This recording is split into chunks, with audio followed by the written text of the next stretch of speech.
રાજ્યના 46 તાલુકામાં મેઘરાજાની દસ્તક, ખેડાના ગળતેશ્વરમાં સૌથી વધુ 3 ઇંચ વરસાદ, પંચમહાલના કાલોલ અને ગોધરામાં 2.5 ઇંચ તો છોટાઉદેપુરના બોડેલીમાં 2.20 ઇંચ વરસાદ.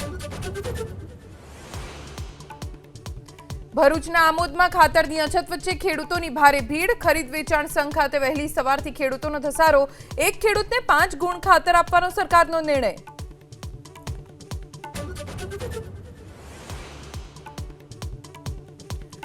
વડોદરાના સાવલીમાં ભાજપે આરોપીને આપ્યો હોદ્દો, હથિયારો સાથે આતંક મચાવનાર કલ્પેશ દલસાણિયાને ભાજપે તાલુકા કિસાન મોરચા ઉપપ્રમુખનો હોદ્દો આપ્યો.